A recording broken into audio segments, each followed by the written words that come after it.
YCP అధికారంలో ఉన్నప్పుడు నోరుంది కదా అని చెప్పి ఇష్టం వచ్చినట్టు చెలరేగినటువంటి పోసాని మురళీకృష్ణ అరెస్ట్ అయ్యాడు. ప్రస్తుతం కోర్టు రిమాండ్ వేసింది. జైల్లో ఉన్నాడు, మనందరికీ తెలిసింది.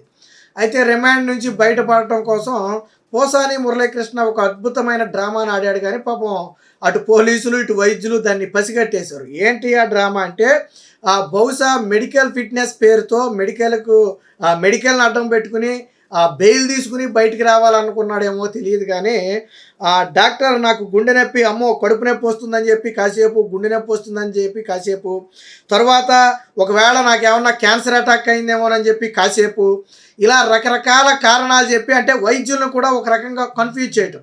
ఒకవేళ గుండె నొప్పి, కడుపు నొప్పి ఇవన్నీ కలిపి ఒకసారి వచ్చినాయి అంటే ఒక్కొక్కసారి అది క్రిటికల్ పొజిషన్ కావచ్చు. సో డాక్టర్లు కూడా ఏంటంటే ఒకసారిగా కొద్దిగా కంగారు పడ్డారు. వెంటనే టెస్టులు చేయడం మొదలుపెట్టారు. గుండెకి సంబంధించి కానివ్వండి, ఇతర టెస్టులు అన్నీ చేస్తే అన్నిట్లోనూ నార్మల్గానే ఉంది. అతను గుండె నొప్పి వచ్చే అవకాశమే లేదు. 100కు 200% అవన్నీ నార్మల్ వచ్చినాయి. ఎటువంటి గుండెకి సంబంధించి ఎటువంటి ఇబ్బంది లేదని తెలిసింది. సో అప్పుడు అర్థమైపోయింది. ఎప్పుడైతే ఏమీ లేకుండా నార్మల్గా ఉన్నప్పుడే అమ్మో నా గుండె నొప్పి, అమ్మో నాకు తీవ్రమైన ఛాతి నొప్పి వచ్చేస్తుందని చెప్పి నువ్వు అబద్ధం చెప్పొచ్చు, కానీ టెస్టులు అబద్ధం చెప్పవు కదా. సో ఈకో టెస్ట్తో పాటు చేసిన టెస్టులన్నింటినీ, థ్రెడ్మిల్ టెస్ట్తో పాటు ఎన్ని టెస్టులు చేస్తే అన్నిట్లోనూ పర్ఫెక్ట్ అని వచ్చింది. సో గుండె నొప్పి అనేది డ్రామా. వాస్తవానికి ఇక్కడ ఇంకోటి కూడా ఉంది. ప్లాన్ ఏంటంటే ఈ పేరుతో హాస్పిటల్లో ఉండొచ్చు అనేది బహుశా పోసాని మురళీకృష్ణ డ్రామా అయి ఉండొచ్చు. బెయిల్ రాకపోయినా ఈ హెల్త్ కండిషన్ పేరుతో కనీసం ఒక 1 వీక్ హాస్పిటల్లో కనుక ఉండగలిగితే ఈలోపు బెయిల్ వచ్చేసి వెళ్ళిపోవచ్చు, జైల్లో ఉండాల్సిన అవసరం లేదని బహుశా ఆ పోసాని డ్రామా ఆడుంటాడు. దాంతో ఏమైంది, బట్ డాక్టర్లు ఏమైంది తేల్చేశారు, అన్ని టెస్టులు చేసిన తర్వాత ఈయన ఒక్క నిమిషం కూడా హాస్పిటల్లో ఉంచక్కర్లేదు, తీసుకెళ్ళిపోండి జైలుకి అని చెప్పి చాలా స్పష్టంగా డాక్టర్లు చెప్పారు. దాంతో పోలీసులు కూడా బయటకు వచ్చి ప్రెస్ మీట్ పెట్టి చెప్పారు. సో పోసానికి నిర్వహించినటువంటి హెల్త్ టెస్టులు అన్నీ కూడా పర్ఫెక్ట్గా ఉన్నాయి. ఎందులో కూడా ఇసుమంత అనుమానం ఉన్నట్టుగా ఏ టెస్టు కూడా రాలేదు. అంటే ఈయన పోలీసుల్ని తప్పుదోవ పట్టిస్తూ డాక్టర్ని భయభ్రాంతులకు గురి చేస్తూ ఈయన ఏదో లబ్ధి పొందడం కోసం, లబ్ధి పొందే ఆలోచనతో డ్రామాలు ఆడారు తప్ప ఈయన హెల్త్ కండిషన్ అంతా ఆల్ రైట్, పర్ఫెక్ట్గా ఉంది. వాస్తవానికి జైలుకి తీసుకెళ్ళడానికి ముందే టెస్టులు చేస్తే అన్ని టెస్టులు ఓకే. వాస్తవానికి జైలుకి తీసుకెళ్లే ముందు చేసిన టెస్టుల్లోనే ఏదైనా తేడా వచ్చిందనుకోండి, అప్పుడే కోర్టుకు నివేదించేస్తారు. ఎందుకంటే ఈ వ్యక్తికి గుండె నొప్పి వచ్చే అవకాశం ఉందండి, తేడాగా ఉందని చెప్పి అప్పుడే చెప్పేస్తారు. ఎందుకంటే పోలీసులు రిస్క్ పెట్టుకోరు, రేపొద్దున ఏదైనా అయితే పోలీసుల మీద పడుతుంది మొత్తం వెళ్ళి.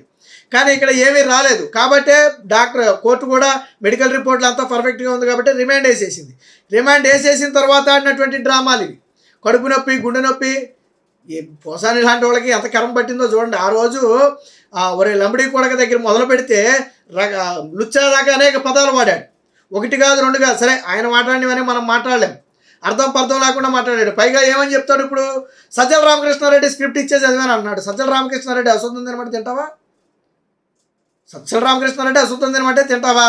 సజ్జల రామకృష్ణారెడ్డి స్క్రిప్ట్ ఇచ్చాడు, నేను మాట్లాడాను, ఆయన కొడుకు సజ్జల భార్గవరెడ్డి వైరల్ చేశాడు. ఇది పోసాని ఇప్పుడు చెప్తున్నటువంటి మాట. చెప్పడం కాదు, ఆయన వాంగ్మూలం ఇచ్చి దాని మీద సంతకం కూడా చేశాడు. నాకు స్క్రిప్ట్ ఇచ్చింది సజ్జల రామకృష్ణారెడ్డి, ఆయన చెప్తేనే నేను మాట్లాడాను, ఆయన కొడుకే వైరల్ చేశాడు, ఇందులో నాకు వ్యక్తిగతంగా ఎటువంటి కక్ష లేదు అని చెప్పి అదంతా స్టేట్మెంట్ రికార్డ్ చేస్తే దాని మీద సంతకం కూడా పెట్టాడు. ఇవన్నీ కోర్టు కూడా సబ్మిట్ చేశారు. దాంతోనే పాపం అబ్బా కొడుకులు ఇద్దరు, అటు ఎవరైతే సజ్జల రామకృష్ణారెడ్డి, సజ్జల భార్గవరెడ్డి ఇద్దరు కూడా కోర్టుకు వెళ్ళిపోయారు. అనవసరంగా మమ్మల్ని లాగుతున్నారు, మాకు ముందస్తు బెయిల్ కావాలని. అనవసరంగా నిన్ను లాగేదే ఉంది, ఇందులో వాస్తవం లేకపోతే నువ్వు భయపడాల్సిన అవసరం లేదు. ఇప్పుడు పోసాని కూడా అబద్ధం చెప్పాల్సిన అవసరం ఏముంది? చెప్పాలంటే 1,00,000 మంది పేర్లు చెప్పొచ్చు. కేవలం సజ్జల భార్గవరెడ్డి, సజ్జల రామకృష్ణారెడ్డి పేర్లు ఎందుకు చెప్పాడు పోసాని మురళీకృష్ణ? పైగా మీరు స్క్రిప్ట్ ఎలా ఇచ్చేవారు, ఎలా మాట్లాడించేవారు అనేది పూర్తిగా పోసుకొచ్చినట్టు వివరించారు. సజ్జల రామకృష్ణారెడ్డి పేరు చెప్పడం వల్ల ఇప్పుడు పోసానికి ఒరిగేది ఉండదు. పోనీ జగన్మోహన్ రెడ్డి పేరు చెప్పాడంటే ఇదేదో రాజకీయంగా వీళ్ళు ఆడుతున్న డ్రామా అనుకోవచ్చు. జగన్మోహన్ రెడ్డి పేరు కాదు అక్కడ చెప్పింది, సజ్జల రామకృష్ణారెడ్డి పేరు. ఇప్పుడు సజ్జల రామకృష్ణారెడ్డిని తీసుకొచ్చి ఇంట్రాగేట్ చేస్తే అప్పుడు జగన్మోహన్ రెడ్డి పేరు చెప్తాడేమో. ఎందుకంటే సజ్జల రామకృష్ణారెడ్డికి ఎవరో కూడా ఆదేశాలు ఇచ్చి ఉన్నారు కదా. సజ్జల రామకృష్ణారెడ్డి కూడా వ్యక్తిగత కక్షలు ఏమి లేవు కదా. సజ్జల రామకృష్ణారెడ్డికి జగన్మోహన్ రెడ్డి ఇచ్చేయడేమో ఆదేశాలు, ఏమో ఎవరికి తెలుసు. కూపీ లాగితే బయటపడుతుంది. సో దీనికి సంబంధించి వచ్చింది చూడండి. డాక్టర్ గుండె నొప్పి, అమ్మో కడుపు నొప్పి, సార్ క్యాన్సర్ ఉందేమో చూడండి.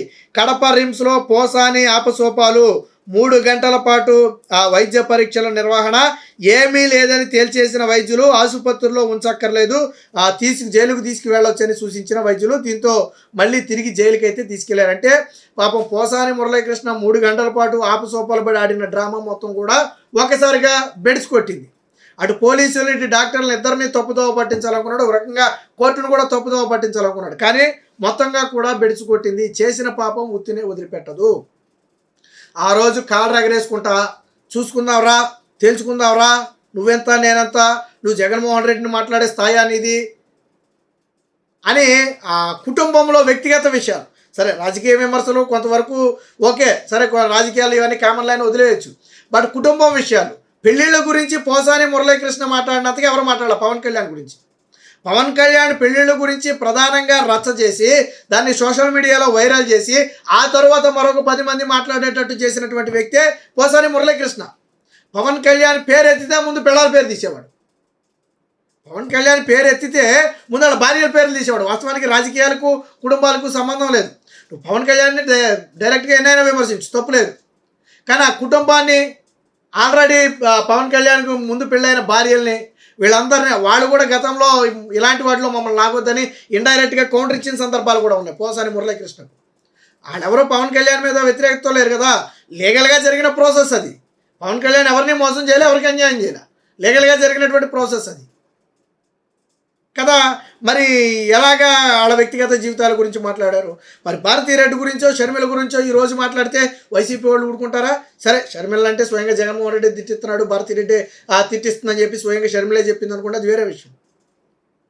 అంటే రాజకీయంగా ఎదుర్కోలేక వ్యక్తిగత విమర్శలకు కూడా దిగినటువంటి పరిస్థితి. మరి ఆ రోజు చూసుకుందాం, తేల్చుకుందాం, పొడి చేస్తా, చించేస్తానన్నో ఈరోజు 2 రోజులు జైల్లో పెట్టేసరికి నాకు గుండె నొప్పి, నాకు ఛాతీ నొప్పి, నాకు ముడ్డు నొప్పి, లేకపోతే నాకు ఇంకో నొప్పి, ఇవన్నీ తప్పించుకోవడానికి. నిజంగా ఆయనకు ఆరోగ్య సమస్యలు ఏమైనా ఉండుంటే ఓకే, మనం యాక్సెప్ట్ చేద్దాం, దాన్ని మనం కాదనేది కాదు. కానీ ఏ సమస్య లేకపోయినా అనారోగ్యం పేరుతో, వయసు కొద్దిగా పైబడిందనే పేరుతో తప్పించుకోవాలనేది వీళ్ళకి కుట్ర. మరి వాళ్ళకి ఈ చచ్చు సలహాలు ఎవరిచ్చారో మరి ఏమన్నా పోసాని తరపు లాయర్ ఏమన్నా నువ్వు డ్రామాలు ఆడవయ్యా, నేను దీన్ని బేస్ చేసుకుని బెయిల్ చేస్తానని ఏమన్నా చచ్చు సలహా ఇచ్చాడేమో. కాకపోతే అన్ని పెడుచుకోటిని పోసాని చెప్పడం కాదు, మెడికల్ రిపోర్ట్స్ చెప్పాలి. పోసానికి గుండెపోటు ఉన్నా, గుండెపోటు వచ్చే అవకాశం ఉన్నా, గుండెలో ఏ చిన్న ఫాల్ట్ ఉన్నా, ఇసుమంత ఫాల్ట్ ఉన్నా వెంటనే పడేసుకోవచ్చు ఈ రోజుల్లో. కానీ పోసాని గుండె సంపూర్ణ ఆరోగ్యంతో ఉంది. ఆయనకి ఇప్పటికిప్పుడు వచ్చిన డోకా ఏం లే, ఎవరు భయపడక్కర్లా, ఏదైనా అయిపోద్దేమోనని ఆయనకి ఏం భయపడక్కర్లా. గతంలో చంద్రబాబు నాయుడు అరెస్ట్ అయినప్పుడు తప్పు చేయకపోతే నిరూపించుకుని రా, నువ్వు నీతిపరుడు అయితే నిరూపించుకో, ఎందుకు నువ్వు దాని గురించి రాద్దాంతం, దీని గురించి రాద్దాంతం అని చెప్పి చంద్రబాబు గారు అరెస్ట్ అయిన సమయంలో మాట్లాడాడు. మరి నువ్వు కూడా తప్పు చేయకపోతే నిరూపించుకుంటావు, తప్పేముంది? గతంలో నువ్వు చెప్పిందే కదా, నీవు నేర్పినే కదా, నీ విద్యే కదా నీరజాక్ష అని. గతంలో నువ్వు చంద్రబాబు గారికి చెప్పిన సూక్తులే కదా, అవి నీకు చెప్తున్నావు ఇప్పుడు. నీ తప్పు చేయకపోతే నిరూపించుకుంటారు. అంతేగాని ఇలాగా జగన్మోహన్ రెడ్డి ఆడిన కోడికత్తి డ్రామాలాగా ఇలాంటి డ్రామాలు ఆడి ప్రతిసారి దొరికిపోయి అబాసు పాలవద్దు. ఏదైనా చేసిన కర్మ అనేది వదిలిపెట్టదు. ఈరోజు పోసానికి ఆ కర్మే ఎదురొచ్చింది, దాని ఫలితమే ఈరోజు జైలు శిక్ష.